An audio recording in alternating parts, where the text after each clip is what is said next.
Hey everyone, Chloe here, and welcome back to another very tragic case study video. And yes, a few uncomfortable things will be said and a few feathers will be ruffled. But if you are new here, then hello and hi and welcome. So, by user request, I've had some time to process this entire crazy left field viral story that is honestly starting to repeat itself over and over and over again. And that is these stories of black women getting got and getting swindled by the men that they least expect it from. Because sadly, a lot of brainwashed black people tend to worship race over character, and it gets them in trouble each and every time. Now, by now, most of you who are on the Yik Yak Clock app are aware of the Danish deception, but for those of you who are living under a rock, here is a summary of this very long-winded story, and I will be back with the rest of my hypergamous commentary. Poverty has saved me once again because the minute that a rich white man would have started asking me, my family, or my friends for some money, ooh, baby, that would have been a wrap because we ain't got it. Have y'all been seeing this lady's story time go viral? Her name is Onyeka, and she was on one of the previous seasons of The Bachelor. The name of this story time is The Danish Deception, where Onyeka, in a 26-part, 25 parts plus the conclusion, talks about how she was scammed by this seemingly wealthy man that she met on vacation and eventually ended up marrying. Now, she tried to keep his identity a secret, but the internet did some snooping and found out who her ex is. This is Martin Forsgaard Anderson. Onyeka met him in June 2022 when she was on vacation in Croatia at a beach club, and they pretty much hit it off instantly. He says he's a real estate mogul, competed at the Olympics, is a relative of the royal family, has a booming tech business. They exchange social media, talk all the time, and then he proceeds to sweep her off of her feet, which was really love bombing, because he flew her out to Monaco, Saint-Tropez, put her in expensive hotels, was trying to take her on shopping sprees, but she didn't want to come off as a gold digger, so she let him buy her some fancy sunglasses, and then later over dinner, she professes her love to him. He does the same later on, and then eventually when he starts visiting her in the US, he hits it off with her family and friends as well, and then sometime later he starts asking her for money, and I'm not talking about no little bit of money. Like, she loaned him $6,000 and then some, and then they do eventually end up getting married and he gets his green card. But the thing is, y'all, he wasn't just asking money from her. Like, he was hitting up her family, her friends. Onyeka's little sister gave him $3,000. Her friend's husband gave him $200K. And there was always some type of excuse as to why he needed it, saying that his money was tied up with the IRS and a whole bunch of other lies. And then she went to go visit his family and saw that the math wasn't mathin', found out from one of his friends that Martin has a gambling addiction that he has been fighting for well over a decade. He convinced her to use her money to fly them out to Portugal to celebrate Martin selling an apartment, and then encouraged her to quit her job where she was making over $150,000 per year because she didn't like it, only for the money to not come through on the deal, leading to Onyeka burning through her savings. Eventually, they do end up getting divorced, courtesy of Martin. He is the one who asked for it,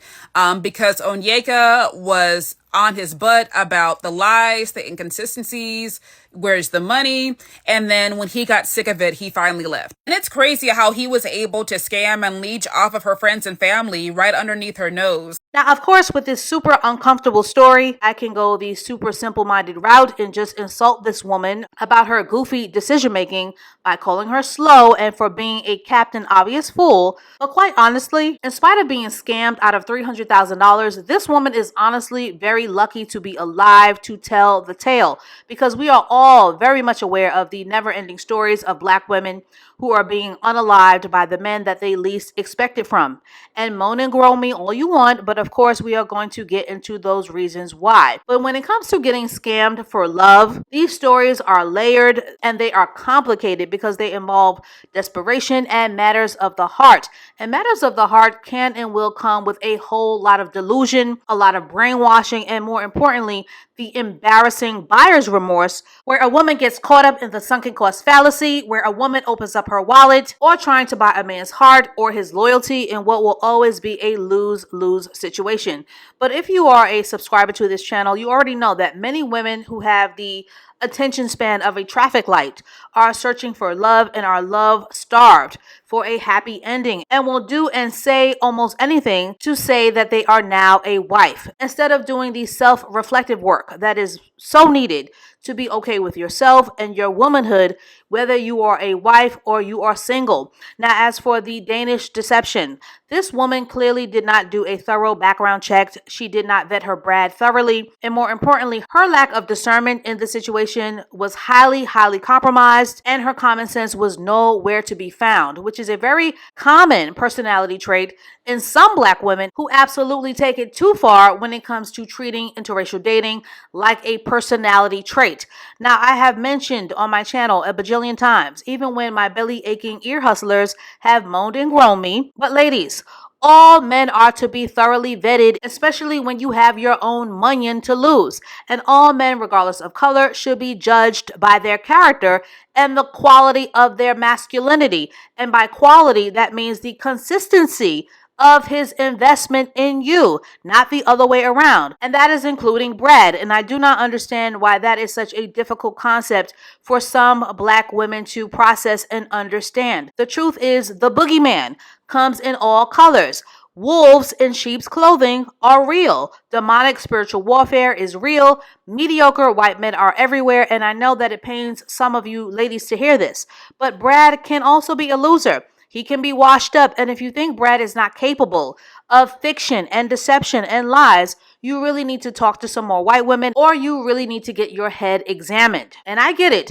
Hypergamously dating is tough for Black women. And most Black women will have to cast a wider dating net in order to successfully date quality men, because the dating and marriage marketplace will always be a numbers game. However, that doesn't mean that you suspend all belief just because you refuse to believe, or that you refuse to do your legwork just because you refuse to believe that a Brad cannot be just as much of a batshit crazy loser, just as much as Glocktavius or these unemployed Floyds out here who will prey on a woman's desperation. Ladies, and please write this down if you need to, but everything that you do and every move that you make must be rooted in self-love, because without self-love, desperation will always lead the way. And desperate women are always the women who ignore the red flags and are always the women who are looking for shortcut advice only to take that cheap Looney Tune advice by stepping on the relationship gas with no brakes until a crash out and a rude awakening happens. Now, of course, the weirdo divestiture cult movement and their high density wigs will continue to have blood on its hands for turning IR dating into a grifter hustle and a IR rescuer fantasy. And they will have blood on their hands for their role in going out of their way to protect bottom shelf Brad's deception and his fiction, and for leading many highly impressionable Black women, elder Black women, surprisingly, and girls into believing that Brad is an automatic caviar come up that does not need to be vetted. And when bad and sad things happen to many Black women who have lost their lives listening to these influencers will either wholesale ignore these cases and pretend that these cases are an anomaly, or they will turn around and victim blame these women and call them stupid or dumb. And yes, I think that all of this confusing rhetoric is truly a reflection of very poor feminine leadership.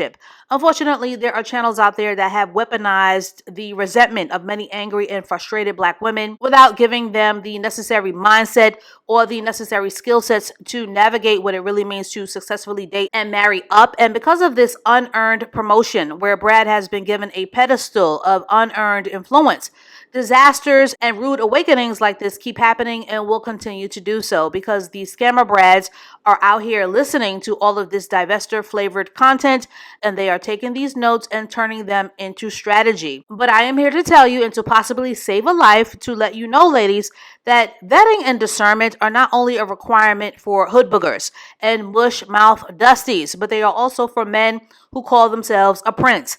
So that is all that I have to say on this for now. Sorry to this woman who thought that this scammy rattlesnake was actually related to royalty, but hopefully her and her family will learn how to embrace discernment, because this woman has got a lot of internal work to do. But to keep this conversation going, do some black women think that white men do not need to be vetted, and why is that the case? And as always, I thank you for liking, for sharing, and for subscribing to further grow this platform. Please share this video to save a life, and please stay tuned for more videos to come, and I will catch up with you ladies and lurkers and ear hustlers in the next one. Okay, so this is kind of hard to admit, but I only dated white guys for 12 years. My friends even called me a Dairy Queen behind my back. And thankfully, I actually finally broke that streak when I moved uptown to Harlem. And the first time I ever made love with a bonnet on was truly a transformative experience. I won't get into it, but why am I telling you this? Because this weekend I saw One Battle After Another. That's Paul Thomas Anderson's movie with the amazing Tiana Taylor. She did her thing. Of course, Leonardo DiCaprio and Sean fucking Penn. It was so good, y'all, and that man deserves the Oscar for it.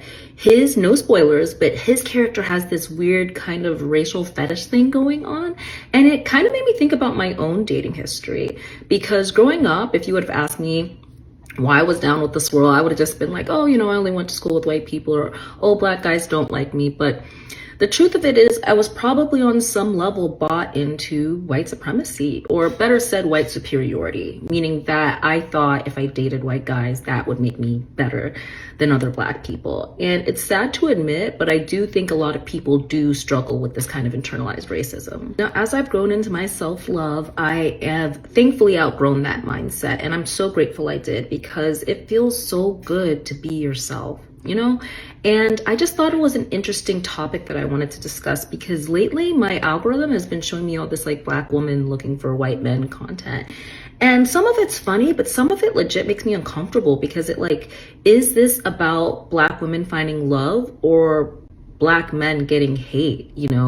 If you love yourself, you have to love your people. So I'm actually curious, for those of you in interracial relationships, what are your thoughts? How has it been for you? And how do you think it has affected how you move and are seen in this world?